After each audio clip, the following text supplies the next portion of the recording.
नमस्कार दोस्तों, मैं अंकित कुशवाहा आपका स्वागत करता हूं आपके अपने YouTube channel target with Avnesh में। आपके लिए मैं लेकर आया हूं आपके सामने कथन एवं निष्कर्ष की क्लास, जो कि यूपी पुलिस स्पेशल है। आइए देखते हैं इसमें कुछ की पॉइंट्स कौन कौन से हैं जिससे हमें इस क्वेश्चन को करने में सहायता मिल सकती है। बहुत बेहतरीन क्वेश्चन मैं लाया हूं, और अगर आपने ये क्वेश्चन लगा लिया, और ऐसा नहीं कि मैं जितने क्वेश्चन आज मैं लाया हूं, इसके अलावा अभी एक सेकंड क्लास हमारी और आएगी, उसको भी देखते रहिए और अच्छे खासे मैं क्वेश्चन करवा दूंगा, और बिल्कुल same to same UP police में क्लास के क्वेश्चन यहीं से मिलने वाले हैं। देखिए की पॉइंट्स क्या है हमारे। कहते हैं रूल्स नंबर पहला है, स्टेटमेंट यदि पॉजिटिव है तो कंक्लूजन भी पॉजिटिव होना चाहिए।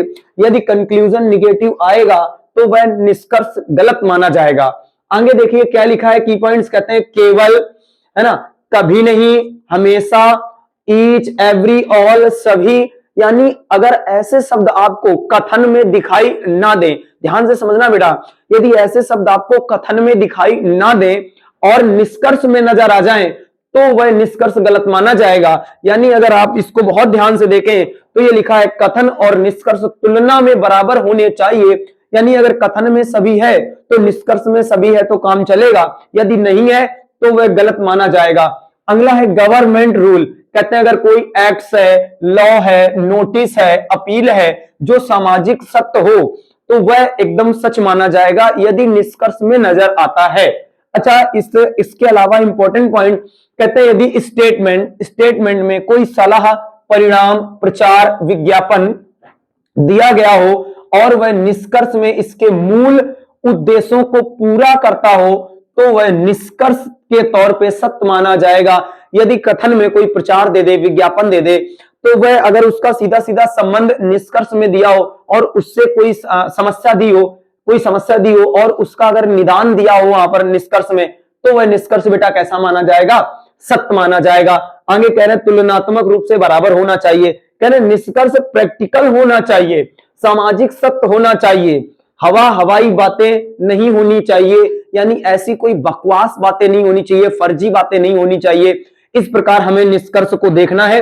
चलिए देखते हैं, जरा पहला क्वेश्चन बढ़ते हैं और इसी के आगे हमने कहा पहला, अच्छा जो भी हमारे प्रश्न होंगे वो ये देखिए। पहला प्रश्न, आपको जो भी यहां पर निष्कर्ष निकालना है वो अपने मन से, आपको कुछ भी नहीं सोचना है, प्रश्न पढ़ना और प्रश्न पढ़ने के बाद ही आपको निष्कर्ष के तौर पर पहुंचना है। अपने तरफ से आपको एक्स्ट्रा कुछ नहीं सोचना।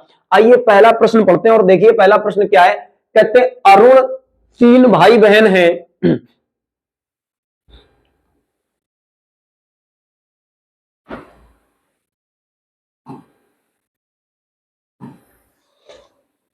कह रहे हैं कि बेटा अरुण, कथन है अरुण 3 भाई बहन हैं। अरुण की बहन करुणा तथा उसका भाई तरुण दोनों ही उससे छोटे हैं। चलिए इस कथन को ध्यान से देखें। अरुण जो है वो 3 भाई बहन है, अरुण को लगाकर 3 भाई बहन है, ठीक है। आगे लिखा है बेटा कि अरुण की बहन करुणा और उसका भाई तरुण, यानी जो ये करुणा है और ये जो तरुण है दोनों ही उससे छोटे हैं। किससे छोटे बेटा? अरुण से छोटे हैं। तो निष्कर्ष देखिए क्या कह रहे हैं। निष्कर्ष है करुणा तरुण से बड़ी है। अच्छा ये बताइए, जब वो कह रहा है कि करुणा तरुण से बड़ी है, कह रहा है कि करुणा और तरुण दोनों अरुण से छोटे हैं, तो मुझे ये बता दीजिए बेटा, क्या करुणा का तरुण से कोई संबंध बताया गया? क्या करुणा का तरुण से कोई संबंध बताया गया? तो बेटा कोई संबंध नहीं बताया गया। और इसे पढ़ने के बाद, केवल इतना ही पढ़कर मुझे सोचना है, इतना पढ़ने के बाद में हम क्या इस निष्कर्ष पर पहुंच सकते हैं? नहीं पहुंच सकते। तो ये क्या हो जाएगा? गलत हो जाएगा। आगे देखो आ रहा है क्या, कह रहे अरुण करुणा से बड़ा है।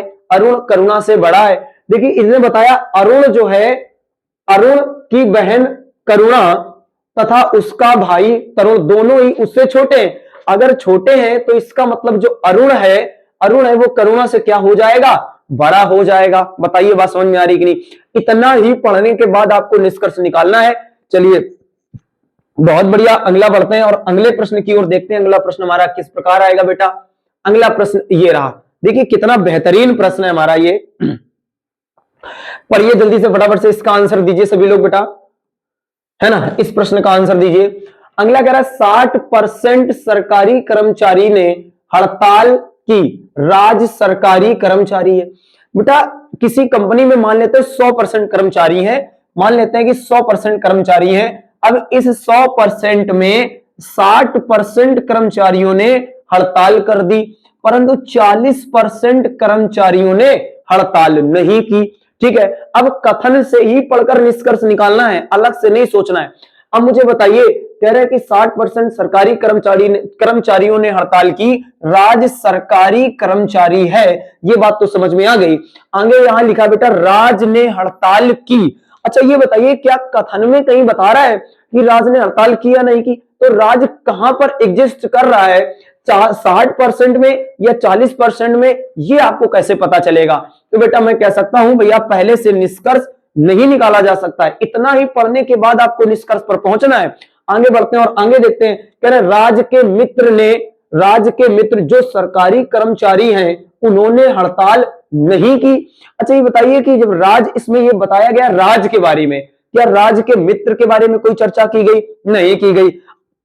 इसके अलावा हमें यह भी नहीं पता है कि उनके जो मित्र हैं उन्होंने हड़ताल की है या नहीं की, इसके बारे में मुझे कुछ नहीं पता। इस वजह से मैं कह सकता हूं दोनों गलत। दोनों क्या है? दोनों गलत है। मुझे पता ही नहीं चल रहा है कि इसमें से सही कौन सा है, और इसी को पढ़ने के बाद ही आपको निष्कर्ष निकालना है, एक्स्ट्रा कुछ नहीं सोचना। बहुत बढ़िया भैया, इसका आंसर आ जाएगा दोनों गलत। जिन लोगों ने दोनों गलत आंसर दिया बहुत ही सुंदर। आगे बढ़ते हैं और अगला प्रश्न देखिए कितना सुंदर है भाई, है ना। अगला प्रश्न देखिए कितना अच्छा है। अगला प्रश्न देखो क्या कह रहे हैं, कह रहे नर्सें केवल सुंदर पुरुषों से शादी करती हैं। नर्सें केवल सुंदर पुरुषों से शादी करती हैं। अंकित, भैया अंकित भैया, है ना। अंकित एक सुंदर लड़का है, बहुत सुंदर है भैया। अंकित एक सुंदर लड़का है। नर्सें केवल सुंदर पुरुषों से शादी करती हैं। अंकित एक सुंदर लड़का है। तो निष्कर्ष देखिए क्या कह रहे हैं। निष्कर्ष कह रहे हैं अंकित की शादी एक नर्स से हुई है। अच्छा ये बताइए, इतना पढ़ने के बाद आप ये कैसे बता सकते हैं कि अंकित की शादी नर्स से हुई है या नहीं हुई है? कह रहे भैया मैं 100% यहां पर नहीं पहुंच सकता। कह रहे अंकित की शादी एक नर्स से नहीं हुई है, तो भैया हम यहां पर भी नहीं पहुंच सकते हैं। तो आप इसका रिजल्ट दोनों गलत आंसर नहीं देंगे, इसका आंसर देंगे फर्स्ट या तो सेकंड सही है। इसका आंसर क्या आएगा? फर्स्ट या तो सेकंड सही है। इसका आंसर जाएगा आइदर और में, है ना। इसका आंसर जाएगा आइदर और में। इसका आंसर जाएगा बेटा किसमें? आइदर और में चला जाएगा। कह रहे हैं क्यों? देखो जब एक बात के लिए हम 100% निष्कर्ष ना निकाल सके और दो बातें या तो एक पॉजिटिव, जैसे फॉर एग्जांपल इस पेन की बात कर लें, मैंने इसको देखा और मैंने कहा कि यह पेन है ना। इसके बाद मैंने कह दिया यह पेन नहीं है, मैं डाउट में हो गया कि यह पेन है कि नहीं। अब निष्कर्ष के तौर में क्या हो सकता है? ये तो हो सकता है या तो पेन नहीं हो सकता है। अगर एक बात के बारे में जब हमें कुछ भी ना पता हो और उसके बारे में एक बार पॉजिटिव और एक बार नेगेटिव बोल दिया जाए तो वह निष्कर्ष आइदर और में चला जाता है। क्लियर है कि नहीं? अब देखो यहां पर बात चल रही है नर्स की, सुंदर पुरुष अंकित की, वही बात यहां देखो आ गई। अंकित की शादी एक नर्स से हुई है, पॉजिटिव। अंकित की शादी एक नर्स से नहीं हुई है, निगेटिव। एक बार पॉजिटिव एक बार निगेटिव, तो आंसर आएगा या तो फर्स्ट या तो सेकंड सही है। इसका आंसर आ जाएगा आइदर और जिन लोगों ने इसका आंसर आइदर और किया था बहुत बढ़िया, शाबाश। चलिए इसी के साथ बेटा आगे बढ़ते रहेंगे और अगला प्रश्न देखते हैं। अगला प्रश्न हमारा क्या आने वाला है? बहुत बढ़िया बढ़िया प्रश्न आपके लिए मैं लेकर आया हूं, है ना। चलिए देखिए बताया जाए इस प्रश्न का आंसर क्या आएगा। कह रहे हैं कि कथन है, अगला कथन है, कह रहे भारत में शहरी एवं ग्रामीण क्षेत्रों में विकास समान नहीं दिखता। बहुत सुंदर प्रश्न है बेटा। अगर आपने इसको पढ़कर इसका मतलब निकाल लिया तो समझ लीजिए ये प्रश्न आप कर ले जाएंगे। कह रहे कथन है भारत में शहरी एवं ग्रामीण क्षेत्रों में विकास समान नहीं दिखता। कह रहे हमें पता ही नहीं है शहर में विकास ज्यादा है कि ग्रामीण में ज्यादा है। कह रहे शहरी एवं ग्रामीण में विकास समान नहीं दिखता। निष्कर्ष है ग्रामीण क्षेत्रों में शहरों की अपेक्षा विकास कम दिखता है। कह रहे हैं कि जो गांव में है वो विकास कम है, शहरों में ज्यादा है। बेटा ये क्या हो जाएगा? ये गलत हो जाएगा। अगर आप वास्तविक तौर में देखने जाएं, वास्तविक तौर में तो ये बात सच निकलती है कि गांव में विकास कम है लेकिन शहरों में विकास ज्यादा है। लेकिन मुझे एक बात बताइए, इसको पढ़ने के बाद क्या आपको पता चलेगा कि विकास कहां है? कह रहे हैं कि भैया शहरी एवं ग्रामीण क्षेत्रों में विकास समान नहीं दिखता। शहर और ग्रामीण में विकास समान नहीं है। हमें यह कथन में नहीं बताया कि विकास ज्यादा कहां है और कम कहां है, मुझे पता ही नहीं चला। बहुत बढ़िया, इस वजह से ये क्या हो जाएगा, गलत हो जाएगा। कह रहा है परिवार का असीमित आकार भारत में गरीबी का कारण बना है। अच्छा ये बताओ, हमें यहां पर प्रश्न कथन में जो बताया गया वो ये बात बताई गई है कि समान नहीं दिखता है, गरीबी और अमीरी की कहीं बात की जा रही है क्या, नहीं की जा रही है, यानी ये क्या हो जाएगा, गलत हो जाएगा। यानी निष्कर्ष वही सत्य होता है, कथन में जो बात बोली जाए कथन से रिलेटिव होना चाहिए, यानी उससे जुड़ा होना चाहिए। यदि कथन में कोई और बात की जा रही है, निष्कर्ष में कोई और बात की जा रही है, तो वह निष्कर्ष देखते ही आपको गलत कर देना है, उसको मतलब ही नहीं है बेटा कुछ भी। आगे बढ़ेंगे जरा, अगला प्रश्न देखो कितना बढ़िया है। कह रहे रोजाना एक सेब का सेवन कह रहे रोजाना एक सेब का सेवन आपको डॉक्टर से दूर रखता है।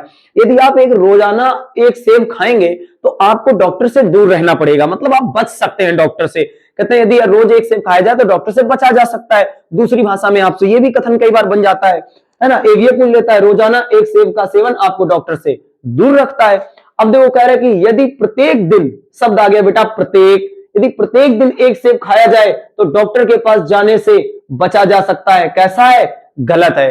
ये कैसा है, गलत है बेटा, है ना। कह रहे प्रत्येक दिन एक सेब खाया जाए तो डॉक्टर के पास जाने से, सॉरी गलत नहीं है, तो सही हो जाना चाहिए भाई, है ना, ये सही हो जाना चाहिए क्योंकि यही बात बोल रहा है, सॉरी, है ना, ये सही हो जाएगा क्योंकि कह रहा है रोजाना एक सेब का सेवन आपको डॉक्टर से दूर रखता है। वही बात तो यहां बोली है कि यदि प्रत्येक दिन, यानी रोजाना यहां लिखा हुआ है बेटा, यहां रोजाना लिखा हुआ है, रोजाना मतलब प्रत्येक दिन लिखा हुआ है। कह रहे हैं यदि प्रत्येक दिन एक सेब खाया जाए तो डॉक्टर के पास जाने से बचा जा सकता है। बेटा बिल्कुल सही है, एकदम सही है आंसर, क्लियर है कि नहीं, सही है, वही बात वो कह रहा है, बचा जा सकता है।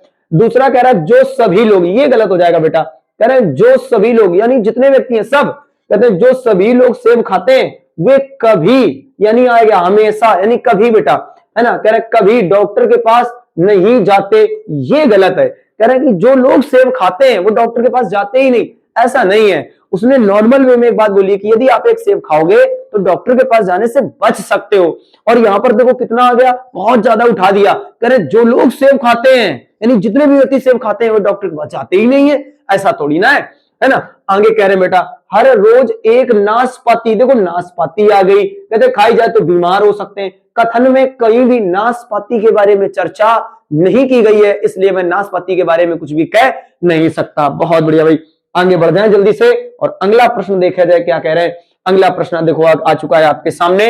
अगला प्रश्न क्या रहा है, अगला प्रश्न ये है, अगला प्रश्न है बहुत सुंदर है। अगला प्रश्न कह रहा है भारत में 25% शीर्ष गृहस्थों के पास राष्ट्रीय आय का 50% है। इस बात का मतलब क्या है, ऐसे समझ लीजिए कि भारत में मान लीजिए टोटल 100 रुपए है, टोटल कितना रुपए है, 100 रुपए है, टोटल 100 रुपए है, क्लियर है कि नहीं। अब इस रुपए को किस प्रकार बांटा गया, इस रुपए को किस प्रकार बांटा गया, यहां पर लोग हैं, यहां पर 50 लोग हैं, यहां पर कितने लोग हैं बेटा, यहां पर 50 लोग हैं और यहां पर बेटा 50 लोग हैं, है ना, यहां पर 50 लोग हैं। अब हुआ क्या है, अब 100, इन्होंने कहा है कि भारत में 25% शीर्ष गृहस्थों के पास, इसका मतलब है बेटा लोग भी गलत लिख दिया मैंने, यहां पर आपको लिखना चाहिए था 75 लोग, है ना बेटा, एक साइड लिखना है 75 लोग, एक साइड लिखना है 75 लोग और एक साइड लिखना है 25, एक साइड कितना लिखना है 25, यानी एक साइड है 75 लोग और एक साइड है 25 लोग। अब इन्होंने क्या किया, 25% गृहस्थों के पास राष्ट्रीय आय का 50% यानी 100 रुपए है, 25 लोगों के पास 50 रुपए है, 25 लोगों के पास 50 रुपए है और 75 लोगों के पास 50 रुपए है। तो अमीर कौन हो गया, अमीर हो गया ये 25 वाले, 25 लोगों के पास 50 रुपए, तो ये अमीर हो गए।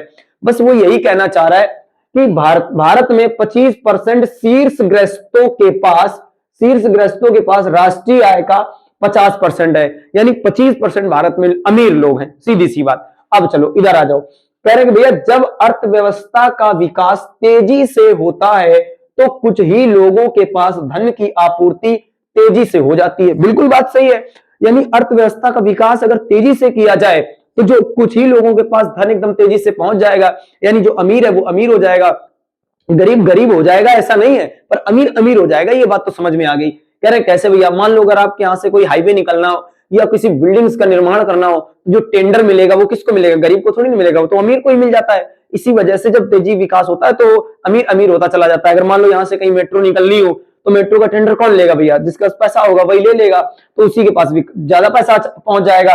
आगे कह रहे हैं कि भारत में राष्ट्रीय आय का वितरण असमान किया गया है। भारत में राष्ट्रीय आय का वितरण असमान किया नहीं गया है, वो हो गया है, उत्पन्न हो गया है, स्वतः उत्पन्न हो गया है, किया नहीं गया है। तो बेटा ये कैसा है? गलत है। क्या ऊपर से जाहिर हो रहा है कि असमान किया ही गया है या किसी व्यक्ति के द्वारा किया गया है? ऐसा कुछ जाहिर नहीं हो रहा है। बहुत बेहतरीन। चलिए आगे बढ़ जाए बेटा और अगला प्रश्न देखा जाए। अगला प्रश्न क्या कह रहा है? अगला प्रश्न ये रहा आपके सामने, पढ़िए जल्दी से और इसका आंसर दीजिए फटाफट से। इसको पढ़ा जाए फटाफट से। प्रश्न कह रहा है देश की निर्धनता का बेरोजगारी एक प्रमुख कारण है। यानी कि जो देश में गरीबी है ना, इसका एक प्रमुख कारण क्या है? यानी इसका एक प्रमुख कारण है बेरोजगारी, यानी लोगों के पास काम धंधे नहीं है ना? तो काम धंधे नहीं है तो ये एक प्रमुख कारण है। अब देखो निष्कर्ष में इसी बात से ही निष्कर्ष निकालना है। निष्कर्ष कह रहा है निर्धनता को समाप्त करने के लिए रोजगार के अवसर उपलब्ध कराना आवश्यक है। तो ये कैसा हो जाएगा? सही हो जाएगा। अभी मैंने थोड़ी देर पहले आपको लिखाया था, प्रचार प्रसार कोई समस्या अगर लिखी है और निष्कर्ष में उसका निदान दिया हो, उसका परिणाम दिया हो, रिजल्ट दिया हो, उसको हल करने का तरीका दिया हो, तो वह हमेशा कैसा माना जाएगा बेटा? बहुत बढ़िया, वो हमेशा एकदम सही माना जाएगा। यहां पर एक समस्या है और समस्या का नीचे समाधान दिया हो तो समस्या का समाधान भी निष्कर्ष के तौर पे सही माना जाता है। यहां कह रहे देश में सभी व्यक्ति बेरोजगार हैं, ऐसा हमें कथन से जाहिर नहीं हो रहा है कि सभी के सभी व्यक्ति बेरोजगार हैं। दूसरा यहां पर लग गया सभी, कथन को बहुत ज्यादा हाइपर, निष्कर्ष को बहुत ज्यादा हाइपर में ले गया है। वो कह रहा है देश के निर्धनता का बेरोजगारी एक प्रमुख कारण है ना? मुख्य कारण यही है। ये मतलब नहीं है कि सभी के सभी व्यक्ति बेरोजगार ही हैं। तो ये कैसा हो जाएगा? ये बेटा गलत हो जाएगा। चलिए आगे बढ़ जाते हैं फटाफट से और अगला देखते हैं। अगला प्रश्न क्या कह रहा है हमारा? अगला देखो, अगला बेटा इन्होंने बताया है, अगला कह रहे हैं भारी वर्षा होने के बावजूद भी रेल सेवाओं में कोई रुकावट नहीं आई। इनकी बातों का सेंस देखिए आप, इनकी बातों का सेंस देखिए। कह रहे भारी वर्षा होने के बावजूद भी कोई रुकावट नहीं आई। सेंस क्या जा रहा है? इसका मतलब सेंस ये है कि भैया वर्षा होने के बाद रुकावट होनी चाहिए थी। जैसे कि फॉर एग्जांपल मैंने कह दिया कि भैया खाना खाने के बाद भी भूख नहीं मिटी। इसका सेंस क्या है कि खाना खाने के बाद भूख को मिटना चाहिए था। इसका मतलब यहां पर देखिए, कह रहे हैं निष्कर्ष पहला है भारी वर्षा अक्सर रेल सेवाओं में बाधा डालती है। बिल्कुल ये सही है भैया, यही इसका सेंस है कि भारी वर्षा अक्सर रेल सेवाओं में रुकावट डाल देती है। कह रहे केवल वर्षा ऋतु में ही रेल सेवाओं में रुकावट आती है। भैया ऐसा नहीं है कि केवल वर्षा ऋतु में ही रेल सेवाओं में रुकावट आती है। बहुत सारे ऐसे कारण होते हैं जिसके कारण रेल सेवाओं में रुकावट आ जाती है, जैसे कि कोहरा। अभी आप देख रहे हैं भैया वर्तमान में सर्दी का समय है और मैंने भी बहुत बढ़िया हुडी पहन रखी है ना? कोहरे की वजह से ही रेल सेवाओं में रुकावट आ जाती है। कभी कभी खराबी के कारण रेल सेवाओं में रुकावट आती है। ये कह रहे केवल वर्षा ऋतु में ही रुकावट आती है, यानी बाकी समय नहीं आती। क्या ऐसा इन्होंने कहा है कि बाकी समय आती ही नहीं है? ये कह रहे हैं कि भारी वर्षा होने के बावजूद भी रेल सेवा में रुकावट। इनका सेंस है कि वर्षा में रुकावट आनी चाहिए थी, ये नहीं कि केवल वर्षा में ही आनी चाहिए, है ना? तो ये क्या हो जाएगा बेटा? गलत हो जाएगा। बहुत सुंदर। चलिए जल्दी जल्दी से आगे बढ़ते रहेंगे हम लोग, है ना? और इन प्रश्नों को बहुत मन से दोबारा करेंगे ताकि आपको इन प्रश्नों में कोई समस्या ना हो। अगला प्रश्न देखो क्या कह रहे हैं। अगला प्रश्न ये रहा हमारे लिए, बहुत सुंदर। रेल का ही प्रश्न तुरंत आ गया भैया। एक रेल का प्रश्न किया हमने, फिर से एक रेल का प्रश्न आ गया है। कह रहे प्रतीक्षा सूची में जो व्यक्ति थे उन्हें अंततः यानी कि बहुत ज्यादा घसीट रहा है, अंततः राजधानी एक्सप्रेस में आरक्षण मिल ही गया।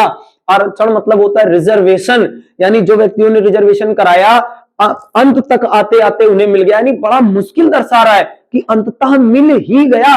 अच्छा यहां पर देखो क्या कह रहे हैं। कह रहे प्रतीक्षा सूची में यात्रियों को अक्सर राजधानी एक्सप्रेस में आरक्षण कठिनाई से मिल पाता है। बिल्कुल भैया ये कैसा है? सही है, क्योंकि वही वो कह रहा है कथन में कह रहा प्रतीक्षा सूची में जो व्यक्ति थे उन्हें अंततः राजधानी में एक्सप्रेस आरक्षण मिल गया, अंततः मिल गया, बड़ी मुश्किल में मिला है, कठिनाई में, यही सेंस निकल भी रहा है कि प्रतीक्षा सूची में जो यात्रियों को अक्सर राजधानी एक्सप्रेस में आरक्षण कठिनाई से मिल पाता है। बिल्कुल जी है, आरक्षण कठिनाई से मिल पाता है।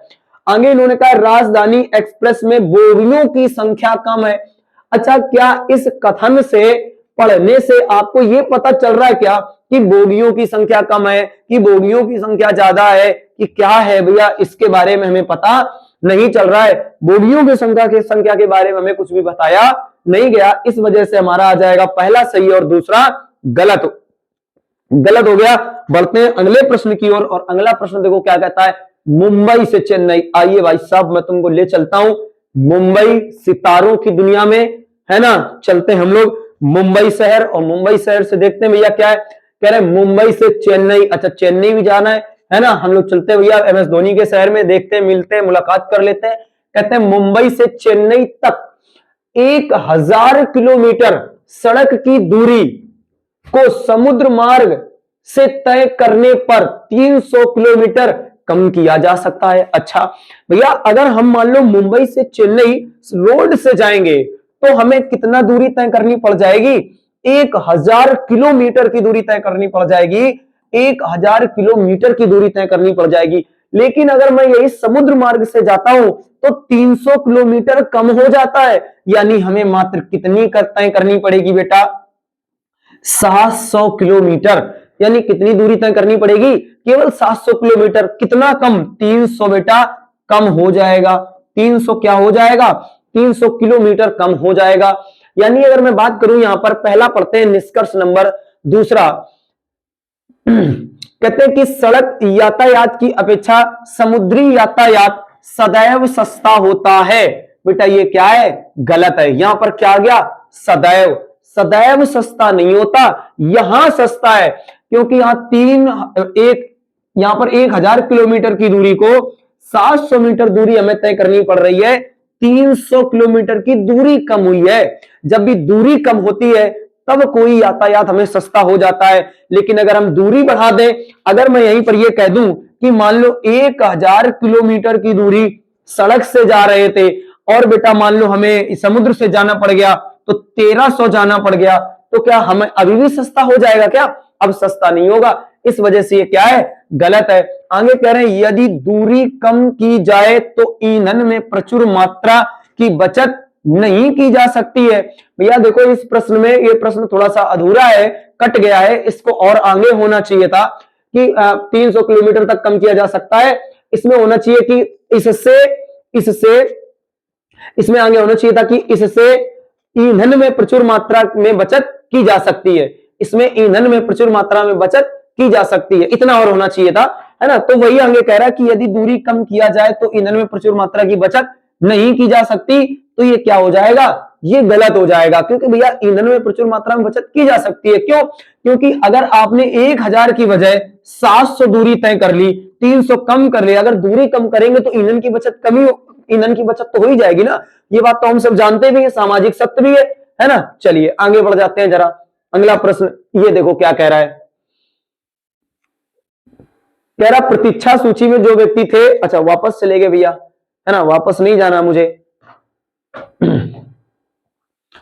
अच्छा वो शायद दोबारा प्रश्न आ चुका है ये, है ना, चलो कोई दिक्कत नहीं है। फैशन क्रूरता का, बहुत बढ़िया भैया, है ना। चलिए ये प्रश्न देखिए क्या कह रहे हैं, प्रश्न ध्यान से सुनते हैं जरा। कह रहे हैं कि फैशन क्रूरता का इतना असहाय रूप है कि हमें इसमें प्रत्येक 6 महीने के बाद परिवर्तन करने की आवश्यकता होती है। यानी जो फैशन होता है, आप सभी को पता है भैया कि फैशन में हमें हर 6 महीने बाद परिवर्तन करने की आवश्यकता पड़ती है, यानी चेंजमेंट करना पड़ता है। यानी एक ही अगर आप पैटर्न चलाएंगे तो लोग फिर कुछ दिन बाद उसे ओल्ड कहने लगते हैं, पुराना कहने लगते हैं। कह रहे हैं ऐसा क्यों, निष्कर्ष क्या है, फैशन डिजाइनर जनता की मानसिकता को अच्छी तरह से समझते ही नहीं है। भैया बिल्कुल गलत बात बोल रहे हैं, इन्होंने बताया है। अच्छा ये कथन जो है फैशन डिजाइनर का है, फैशन डिजाइनर क्रूरता का इतना असहाय रूप है कि हमें इसमें प्रत्येक 6 माह के बाद परिवर्तन करने की आवश्यकता पड़ती है। ये बात इंजीनियर ही बेटा बोल रहा है कि इतना बेकार रूप है कि हमें हर 6 महीने बाद परिवर्तन करना पड़ता है। अगर किसी को ये बात पता है कि हमें परिवर्तन करना पड़ता है, इसका मतलब है वो जनता की मानसिकता को समझता है, तभी परिवर्तन करता है। आपने देखा भी होगा भैया, गाड़ी ले लो, मोबाइल ले लो, कोई भी मोबाइल आ जाता है, Samsung S1, S2, S series ऐसे करके वो बनाते रहते हैं। कोई भी गाड़ी ले लो, है ना, उसमें मॉडल में चेंजमेंट करते रहते हैं कुछ ना कुछ।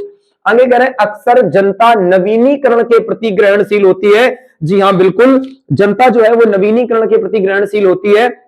जब भी कोई नया चीज आती है तो जनता बिल्कुल उसको देख करके एकदम चाहती है कि नहीं, ये हमारे पास होना चाहिए, यूनिक है एकदम, कभी मैंने नहीं देखा, एकदम नया है। आप भी कभी मार्केट में जाते हो, कोई नई चीज दिख जाती है, चाहे कोई कपड़े हैं या कुछ भी फैशन हो या कोई किसी प्रकार का सामान हो, जैसे ही आप देखते हो अरे बिल्कुल नया डिजाइन ही अलग है, मेरे पास तो कभी यही नहीं, देखा ही नहीं, तो आप तुरंत उसे ग्रहणशील करने का प्रयास करते हो कि हम उसे ले ले। और यही बात वो कहना भी चाह रहा है कि उसे बदलने की आवश्यकता पड़ती है, क्योंकि वो नया लाने का प्रयास करते हैं। आगे देखिए बेटा, अगला प्रश्न क्या कह रहा है हमारा, मंजिल तक पहुंचने के लिए। बहुत बढ़िया बेटा, है ना, ये प्रश्न मैंने उस दिन बनाया था जिस दिन हमको इस बात का एहसास हो गया था बेटा। बहुत बेहतरीन प्रश्न है। कह रहे मंजिल तक पहुंचने का जो लोग संक्षिप्त रास्ता अपनाते हैं वे अक्सर मुश्किल में पड़ जाते हैं। ये एक बार भैया अविनेश सर हमको ले गए मेला दिखाने, आपको बताया इतना मजा आया। बोले अंकित भैया शॉर्टकट पता है? हमने कहा चलो बताओ शॉर्टकट। इतना कठिन रास्ता, इस तरफ भैया नदियां थी और इससे चल रहे थे, जरा सा पाए फिसल, पता चला नदियां में झम, है ना। तो उस दिन हमको लगा भाई साहब कि संक्षिप्त रास्ता अपनाना नहीं चाहिए, तब मैंने ये प्रश्न बनाया। और बहुत बढ़िया प्रश्न है ये। कह रहे हैं कि मंजिल तक पहुंचने का जो लोग, सभी लोग नहीं, जो लोग संक्षिप्त रास्ता अपनाते हैं वे अक्सर मुश्किल में पड़ जाते हैं, हमेशा नहीं, अक्सर पड़ जाते हैं।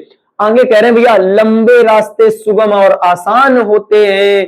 ये तुम कैसे बता सकते हो भैया, कैसे बता सकते हो? ये क्या है? गलत है। आपको लग सकता है ये सही है, लेकिन ना, आपके लगने से कुछ ना होगा भैया। लंबे रास्ते सुगम होते हैं नहीं, कोई जरूरी नहीं है कि लंबे सुगम हो भैया, है ना। अगर लंबे सुगम होते तो लोग लंबे रास्ते ना अपनाते, फिर लोग शॉर्टकट क्यों अपनाते हैं, है ना। इधर है आसान होते हैं नहीं, आसान की भी बात नहीं कर। हाँ, ये मुझे पता है कि अगर आप संक्षिप्त रास्ता अपनाओगे तो मुश्किल में पड़ जाओगे।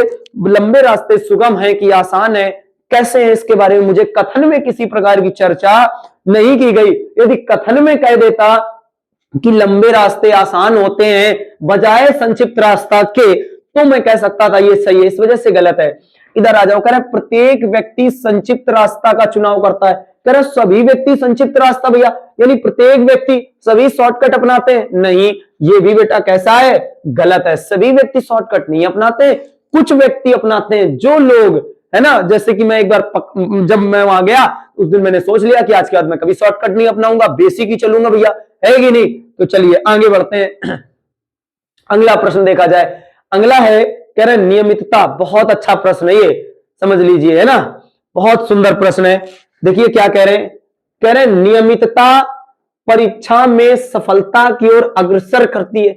यदि आप रोज बेटा पढ़ने आओगे, अगर आप हमसे रोज पढ़ने आओगे, है ना, तो कह रहे हैं कि नियमितता परीक्षा में सफलता की ओर, तो आपके सफल होने के चांस बढ़ जाते हैं।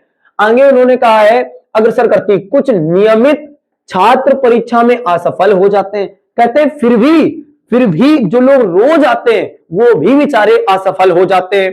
यानी अगर आप कोचिंग रोज आओगे, पढ़ने रोज आओगे, तो आपके सफल होने के चांस बढ़ जाते हैं, लेकिन फिर भी जो रोज आ रहे हैं उनमें से कुछ फेल हो जाते हैं। अच्छा, अब देखो यहां क्या कह रहे हैं, सभी असफल छात्र नियमित थे। कह रहे जितने फेल हुए ना वो सबके सब नियमित थे।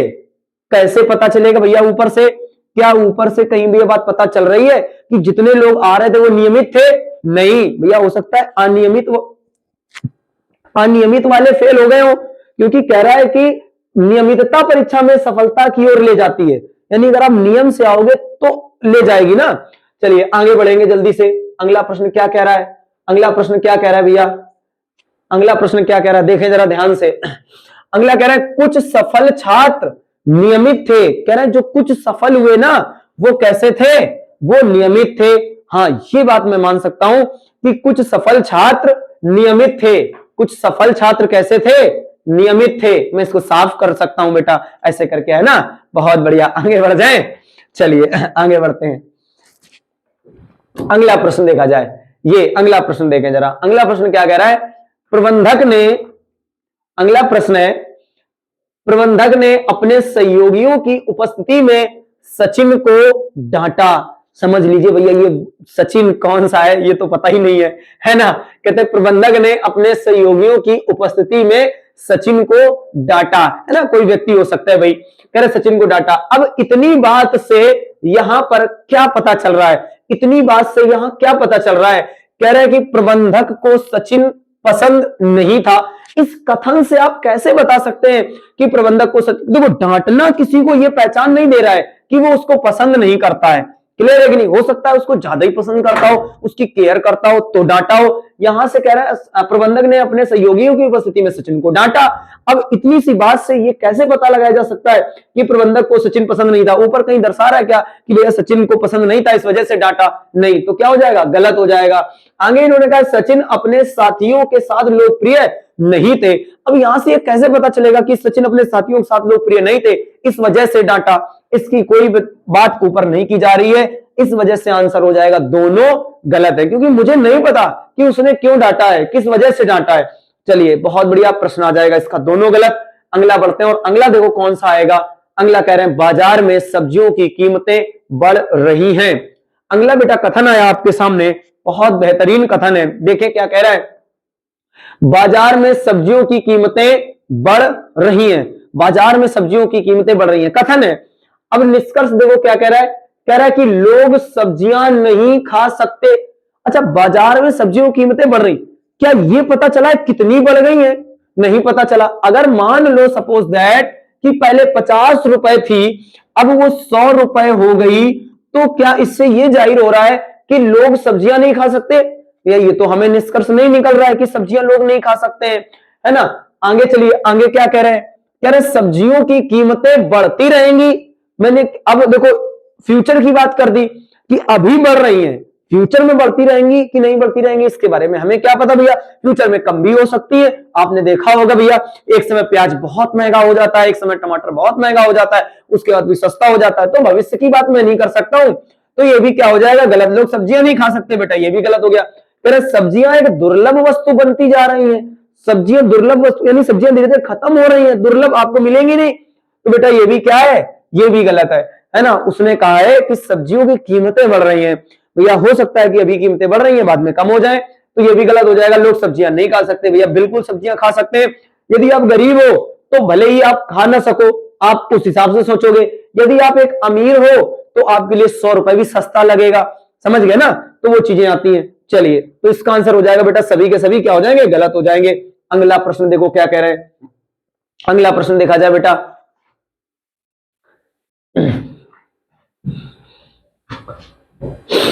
अगला प्रश्न देखो, वित्तीय कंपनियां, अगला प्रश्न है, अगला प्रश्न देखो क्या इन्होंने कहा है कि वित्तीय कंपनियां खराब प्रबंधन के कारण खत्म हो जाती हैं।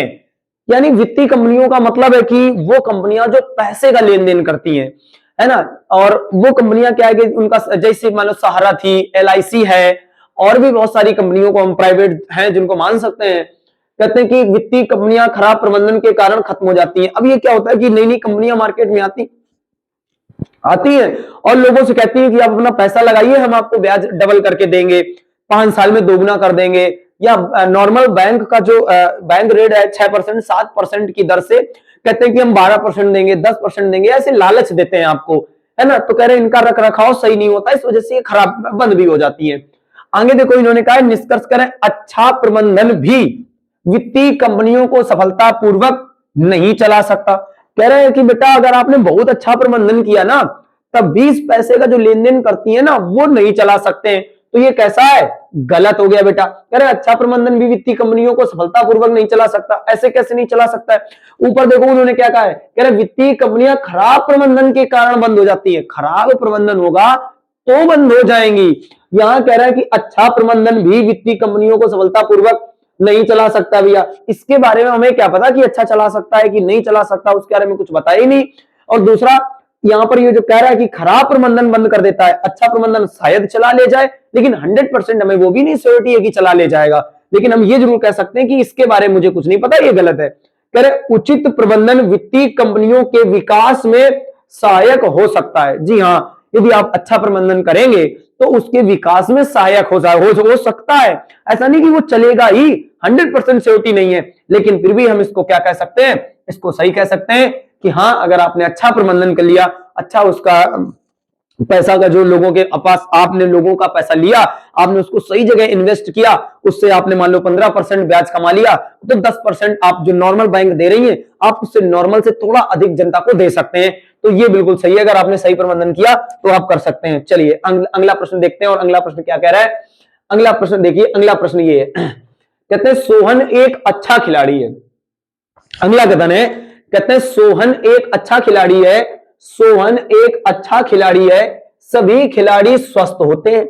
सोहन जो है एक बहुत बढ़िया खिलाड़ी है, और जितने भी खिलाड़ी होते हैं वो सभी के सभी क्या होते हैं, स्वस्थ होते हैं। ठीक है, निष्कर्ष है सभी स्वस्थ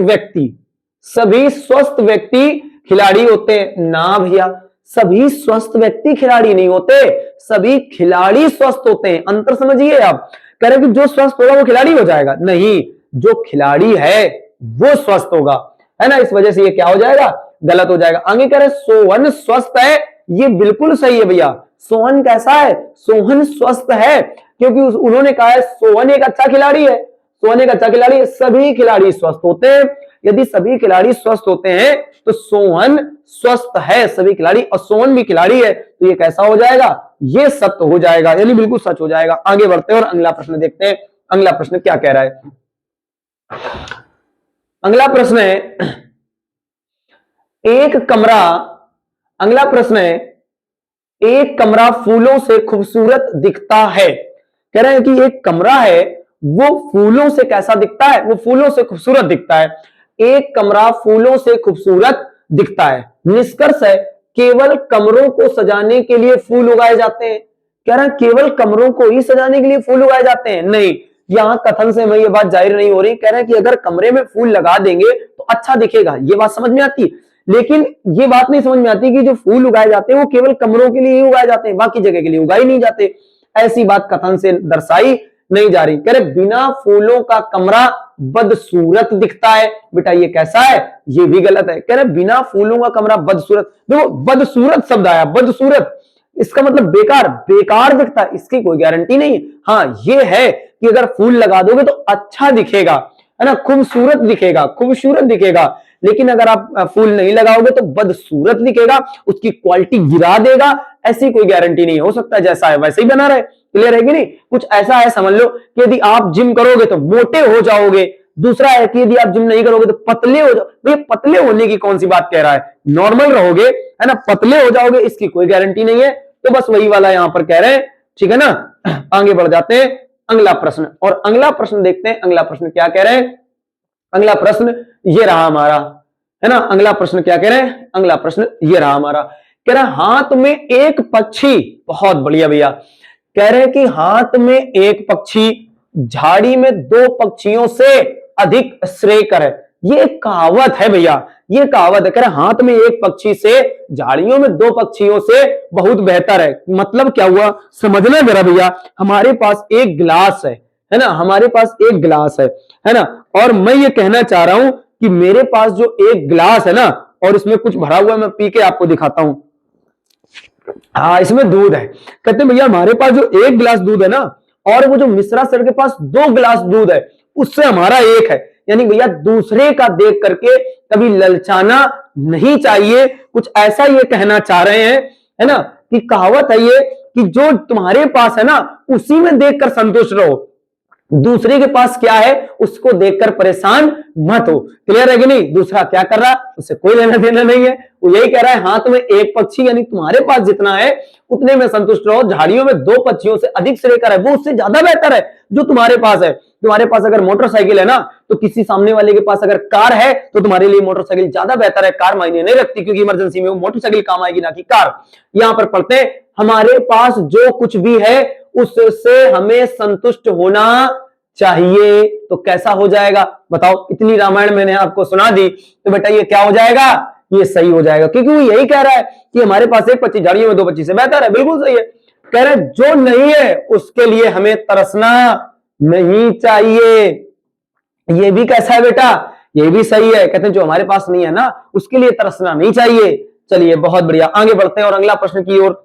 अगला प्रश्न देखो क्या कह रहे हैं। अगला प्रश्न इन्होंने कहा है, अगला प्रश्न कह रहा है धूम्रपान उन मानवीय कमजोरियों में से एक है जो धूम्रपान करने वाले की इच्छा शक्ति को कगार तक परखते हैं। ओहो, बहुत बेहतरीन प्रश्न है भैया, बहुत बेहतरीन प्रश्न। कह रहे धूम्रपान उन मानवीय कमजोरियों में से एक है जो धूम्रपान करने वालों की इच्छा शक्ति को कगार तक परखते हैं। यानी कि जो इंसान जो नशा करता है ना, वो अगर चाहता है नशा छोड़ना तब भी नशा नहीं छोड़ सकता है। क्यों? बहुत समझ लीजिए कि उसको लत लगेगी कि अब मैं छोड़ दूंगा, अब नहीं करूंगा नशा। लेकिन जैसे ही एकदम बहुत ज्यादा उसको लत लगेगी ना, तो वो रह ही नहीं पाता बिना उसके। तो वही कह रहा है कि धूम्रपान उन मानवीय कमजोरियों में से एक है जो धूम्रपान करने वाले की इच्छा शक्ति, यानी वो चाहता है कि छोड़ दें, इच्छा शक्ति को कगार तक परखते हैं, यानी अंत तक आते आते उनका साहस टूट जाता है। बोले अब तो भैया तलब रुकी नहीं रही, अब तो मैं मसाला खाऊंगा ही, वो चीज है। आगे कह रहे निष्कर्ष क्या है? धूम्रपान करने वालों के लिए धूम्रपान छोड़ना बहुत मुश्किल है, भले ही वे ऐसा करना चाहते हो। ये बात कैसी है? सही है। वो यही कह रहा है, बेचारा छोड़ना चाह रहा है नशा, मैं नहीं करना चाहता हूं, लेकिन फिर भी इच्छा शक्ति को कगार तक, अंत तक बेचारा आते आते वो छोड़ नहीं पाता है। यही बात कह रहा है वो कि धूम्रपान करने वालों के लिए धूम्रपान छोड़ना बहुत मुश्किल है, बहुत मुश्किल, कगार तक परखते हैं। बिल्कुल भैया, बहुत मुश्किल है, भले ही ऐसा वो करना चाहता है। जी हाँ, बिल्कुल ऐसा करना चाहता है, तभी तो कगार पर तक परखता है, वरना जैसी तलब लगे वो खा ले, वो 2-4 जेब में रख ले। आगे देखो भैया, मनुष्य की अन्य कमजोरियां भी है। ये भी सही है कि मनुष्य की अन्य कमजोरियां भी हैं। क्यों? क्योंकि कह रहा है धूम्रपान उन मानवीय कमजोरियों में से एक है। धूम्रपान मानवीय कमजोरियों में से एक है, यानी अन्य भी है। तो ये वाला भी कैसा है? ये वाला सही है।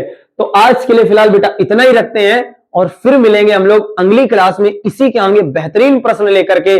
चलिए फिर आज के लिए इतना ही, धन्यवाद।